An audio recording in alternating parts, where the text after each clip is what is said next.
Es que cuando empecé en la industria fue porque me salí de moda. O sea, yo empecé realmente, yo estudié diseño textil en México y en Argentina, y en Argentina fue mucho más enfocado en moda. Y cuando vine, tenía esa idea como de trabajar en moda, en pasarelas y demás, que sí lo hice, pero la verdad es que no me gustó el ambiente. O sea, el ambiente se me hizo como muy, muy pesado y pues las cosas como que no se dieron en la empresa donde estaba y entonces alguien o sea, yo conocía a gente que ya trabajaba en el mundo del vestuario, ya sea en comerciales o en cine o en tele, y una de esas personas fue la que me dijo como, pues, ¿por qué no tipo expandes tu portafolio, tu experiencia? Y yo tengo como contactos, te podemos recomendar y trabajas con ellos y ves que si te gusta. Entonces, inicialmente empecé en una película y de que, o sea, ya sabes, asistiendo, ayudando en lo que necesitaran.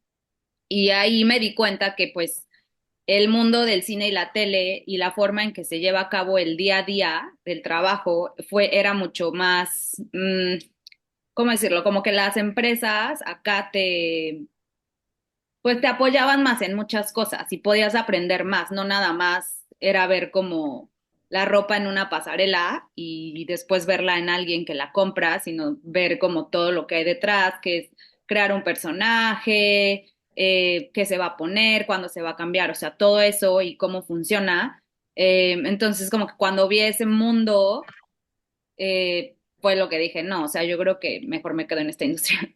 Yo trabajaba, o sea, estaba en una empresa que se llama Batle Mishka, que es una empresa acá que es muy, muy grande, y estaba como asistente de la diseñadora. La diseñadora hacía todas las colecciones de Ready to Wear que se presentaban en Fashion Week. Entonces, pues yo la ayudaba de que a hacer, no sé, a ir a buscar telas, ver cuánto nos costaba, a veces coser, hacer los fittings, o sea, todo lo que es relacionado a una pasarela. Empecé ahí y ya después fue que eventualmente me cambié al mundo del cine y la tele.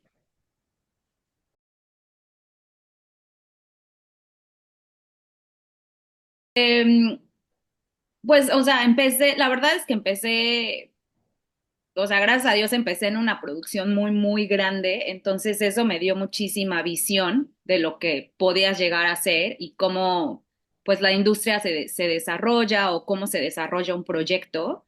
Yo empecé en una película que se llama El Gran Showman, entonces, o sea, esa película para mí fue como que me abrió los ojos y pues de ahí Nueva York es mucho de networking, es mucho de a quién conoces, de mandar mensajes, o sea, literalmente a mí nadie me representa, o sea, yo busco mis propios trabajos y con la gente con la que he trabajado, o pido que me recomienden, o sea, es mucho eso, entonces al principio, pues fue aprender, o sea, aprender todo, aprender cómo funciona la industria, porque yo venía de un background súper, súper de moda, o sea, de pasarelas, de crear vestidos y demás. Eh, y poquito a poco la misma gente que fui conociendo en los proyectos que trabajé de un inicio, asistiendo y demás, esas personas me fueron pues recomendando o fueron teniendo proyectos mucho más grandes y esas mismas personas me llamaban, ¿no? Para trabajar. Entonces ahorita, pues la verdad ya siento que estoy mucho más establecida y pues hay posiciones que obviamente hace, no sé, 10 años o 9 años o 7 años que empecé, pues, o sea, ya es como un entry level, ¿no? Entonces, veo atrás y digo como, ah, bueno, eso todo yo lo aprendí en diferentes proyectos y ahora pues ya estoy mucho más establecida, pero fue un camino largo, o sea, realmente fue como 7 años realmente de sentar como las bases de mi networking.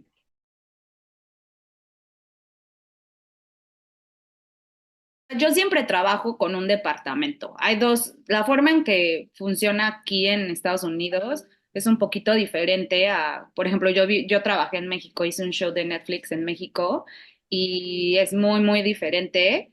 Pero aquí por lo menos, ahorita, o sea, hay como dos tipos de formas de trabajar. Una es como si estuvieras en una, a ver, denme un segundo, es que alguien está. de que mandando mensajes non-stop. Ya. O sea, una es con un sindicato y otra es sin un sindicato. Obviamente, con tu sindicato estás mucho más protegido por muchas cosas y te dan seguro y la. Pero ahorita, la verdad, ya yo solo trabajo con proyectos del sindicato y dentro de ese sindicato hay dos departamentos, por así decirlo. O sea, el mío, que es el de vestuario, y hay otro que es el de diseño. O sea, los que forman parte del diseño, aunque trabajamos juntos y muchas veces en set es como, bueno, están los diseñadores, pero también estamos nosotros y a veces la gente de otros departamentos no logra entender como la diferencia, pero realmente es como los diseñadores son los que se encargan de hacer como todos los fittings con los actores, que es desarrollar toda pues su vestuario, qué se van a poner, cuándo se van a cambiar, etcétera. Y ellos ya nos dan toda esa ropa a nosotros y nos dan como la base, por así decirlo, de ese vestuario y ya nosotros, o sea, mi trabajo es, no sé, si vamos a grabar 5 escenas en el día, asegurarme que vamos a tener el vestuario correcto para cada escena, cambiarlo en la escena que se tenga que cambiar, si tengo que, no sé, hacerle algún efecto a la ropa, hacérselo.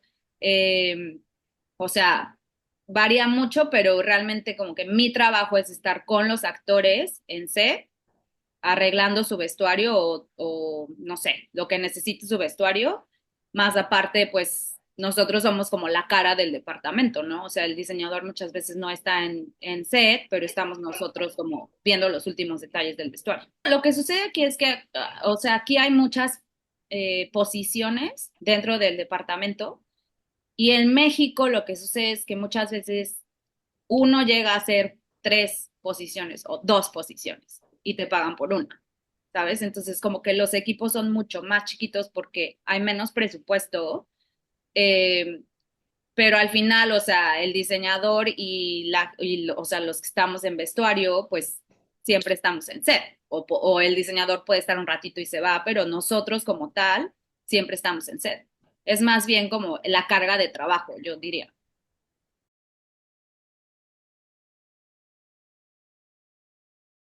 Yo he tenido, o sea, como diseñador y como vestuarista, tú puedes un día ser vestuarista y en otro proyecto ser diseñador. O sea, yo he hecho ambas posiciones y cuando estoy diseñando, el proceso creativo, por lo menos el mío, es leo los guiones comúnmente antes de empezar como cualquier reunión con el director o con el director de fotografía o la producción en general.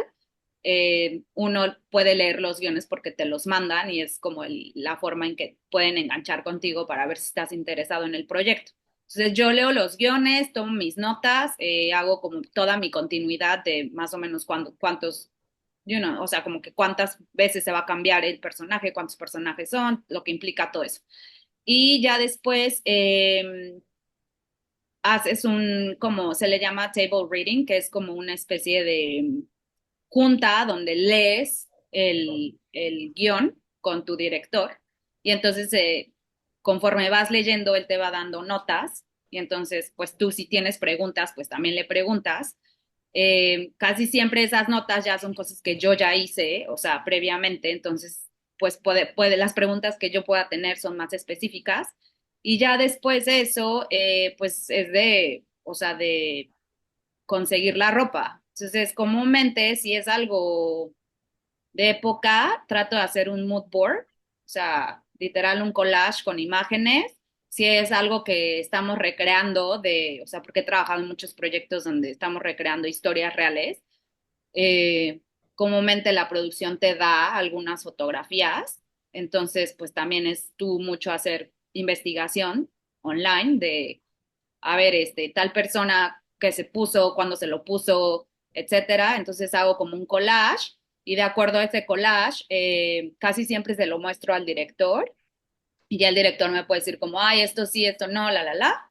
Eh, y ya, o sea, es conseguir las prendas, ver si las rentas, ver si las compras, ver si las haces. O sea, ahí ya es como el reto de cómo lograr esa prenda.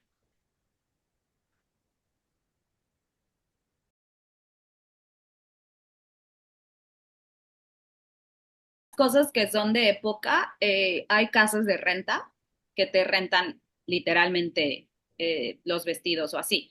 Cada casa de renta tiene su nicho, por así decirlo. No sé cómo funciona en Colombia, pero quiero pensar que es casi igual que en México y acá, que por ejemplo hay casas de renta que tienen un stock de los 60, 70 y 80, hay otros que tienen solamente 80 a 2000, hay otros que tienen de que 1800, etcétera, etcétera. Entonces, comúnmente cuando son periodo o época, los proyectos renta, o sea, la gente renta de esas casas. Entonces tú dices, no sé, necesito vestir a 500 actores o a 50 o a 10. Estas son las tallas. Muchas veces tú puedes ir y escoger, o sea, literal como hacer un shopping de lo que tienen en stock. O tú les puedes decir como estoy buscando estos colores o estoy evadiendo estos colores y ellos muchas veces te sacan ya como la separación o la división o como la selección de lo que tú estás buscando. Lo rentas, te lo rentan por semanas, de ahí ya depende mucho como lo que tú negocies. Te lo rentan por meses, semanas, etcétera. Y ya después de esa renta, tú cuando regresas, la ropa pues o sea, tienes que separarla, de acuerdo, porque muchas veces tienes que rentar de diferentes casas, o sea, tres, cuatro casas de renta. Entonces, las separas, las tienes que mandar a tintorería y las regresas. Muchas casas te aceptan la ropa, o sea, sin tintorería, pero te cobran ese fee. Entonces, de ahí de acuerdo al presupuesto que tengas, pero más o menos es eso. Si es ropa que no es rentada y que tú la hiciste o que la compraste, etcétera, comúnmente todas las casas productoras se quedan con o sea, ahí depende, se queda con la ropa, o sea, por ejemplo, no sé, digamos una serie, ¿no? O sea, una serie muy famosa, Sex and the City, ¿no? Digamos. Sex and the City, Carrie Bradshaw usa, no sé, un vestido amarillo, imaginemos, ¿no? Entonces, eh, bueno, ese es un ejemplo difícil, pero bueno, imaginemos otra serie donde el vestuario así fue increíble y la principal usó un vestido amarillo. Entonces, o sea, si es como un look muy icónico, comúnmente la casa productora se lo queda. O sea, porque o sea, es dinero que la casa productora invirtió y que realmente no es del diseñador. Muchos diseñadores también tienen como su stock de ropa que a veces también rentan, o sea, les pagan como un fee, pero una vez que termina el proyecto, pues es como una casa de renta. Te lo, o sea, te lo regresan, por así decirlo, ¿no? Y ya si eres como alguien muy, muy, muy top, o sea, por ejemplo, Sarah Jessica Parker, cuando estuve en Sex and the City, muchas de las prendas que, o sea, en la nueva serie de Just Like That, creo que en uno de los primeros 6 capítulos o algo así, ella muestra su closet y como que hace una memorable así de que, ay, este vestido, ay, no sé qué. O sea, muchos de esos actores que son como triple A, comúnmente se quedan con esas cosas y ellos tienen como su propia bodega con sus propias cosas, pero pues eso ya es completamente separado y eso es algo que tienen ya en su contrato. Todo, o sea, realmente yo he estado en shows donde compran H&M, Forever 21 o sea, Prada, de la calle, o sea, así de que la tienda del dólar, o sea, es donde realmente es donde encuentres, porque muchas veces, o sea, a ver, si estás haciendo un show de los 2000, o sea, no vas a encontrar nada de eso en Prada, o sea, vas a encontrarlo en un mercado de pulgas, ya sabes, o sea, es realmente donde encuentres.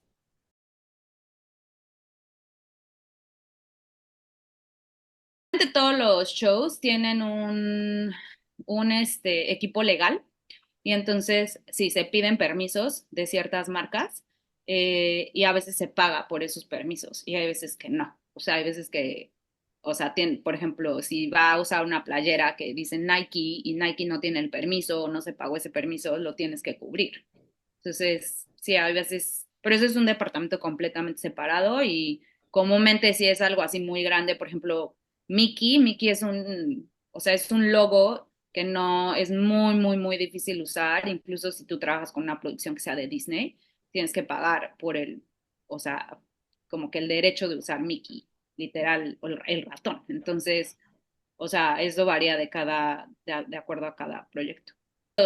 Casas productoras tienen bodegas, entonces ellos se quedan, o sea, haz de cuenta, tú lo metes como en un portatrajes, todo el look, te aseguras que todo el look esté completo y ya, o sea, se los entregas en el portatrajes y ellos tienen, o sea, de que bodegas enormes donde tienen toda esa ropa.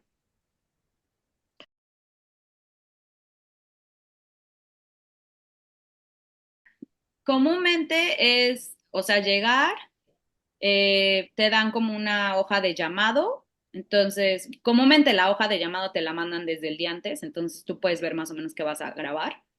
Entonces, llegar, leer tu hoja de llamados, hay veces hay cambios, o sea, cambian el orden de las escenas, entonces como checar todo eso.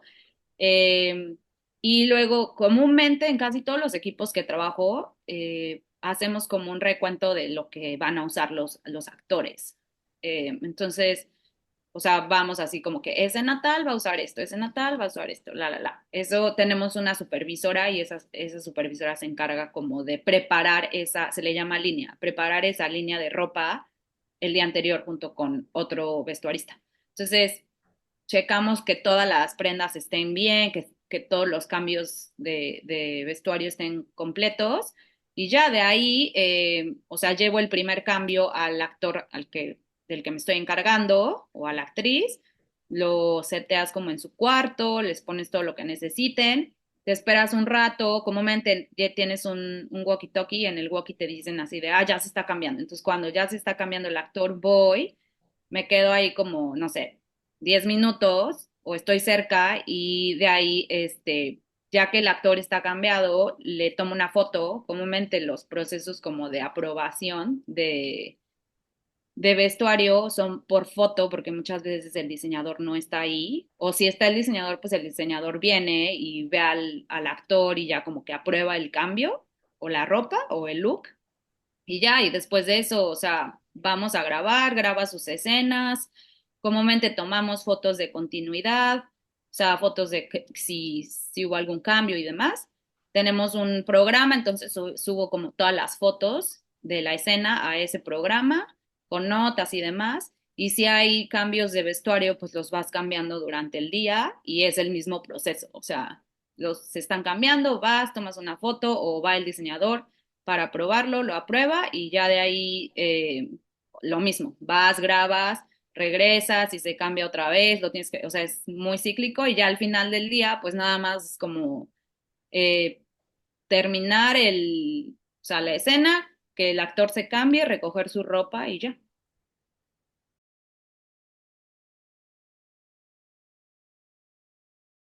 O sea, yo creo que la moda es súper mm, básica, o sea, de que obviamente la moda tú la ves ahí, no importa si es un proyecto de época o si es contemporáneo, la moda siempre va a estar y yo creo que el ajuste de esa moda es de acuerdo a cómo es la personalidad del personaje y lo que vive ese personaje en la historia.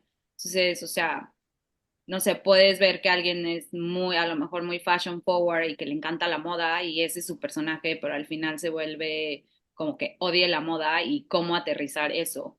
Pero yo creo que la moda siempre, siempre está presente, más bien es como uno, literal, o sea, de la moda lo que te acomoda, igual con tu personaje, ¿no? O sea, de lo que esté de moda, ya sea de época o ahorita, eso cómo lo ajustas a, pues, a lo que está viviendo el personaje.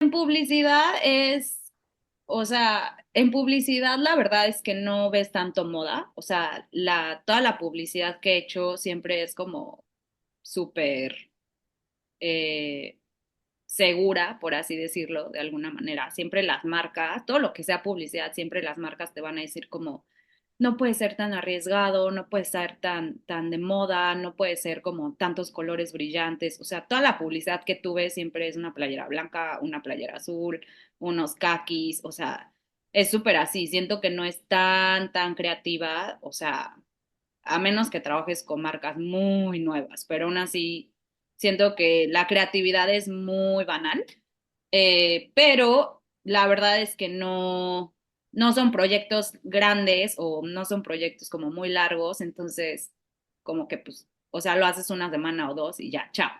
Y pues técnicamente de pronto es un poquito de menos trabajo en set, o sea, porque no tienes que hacer continuidad ni nada de esas cosas, pero siento que es mucho trabajo de preproducción y postproducción. O sea, en una serie o en una película te van a dar, o sea, una cantidad de días para prepararte y para terminar y todo bien, pero en un proyecto de publicidad siempre es como, te dan muchos días para preparar, tal vez, pero de que uno o dos para terminar. Entonces, a veces eso se vuelve un poco caótico. Eh, pero la verdad es que, o sea, pues es divertido, o sea, es divertido porque es una vibra súper diferente, casi siempre es en estudio, entonces no tienes que estar de que en el sol o así.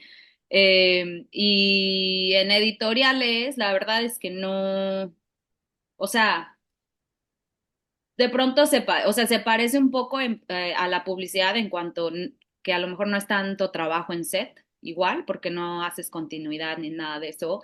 Las editoriales sí son mucho, mucho más creativas, especialmente si te gusta la moda, sí es como algo muy, muy divertido de hacer. Sin embargo, siento que la editorial pues es algo que no te paga. O sea, en donde sea, yo lo he escuchado en México, lo he vivido acá y, o sea, siempre es como, ay, o sea, veamos qué pasa con lo que vamos a hacer. Entonces, si tal vez, o sea, mi recomendación es que si tal vez te gusta la editorial y estás empezando tu portafolio, es un buen medio para comenzar a crecer toda tu creatividad y demás, pero no siento que sea algo como carrera.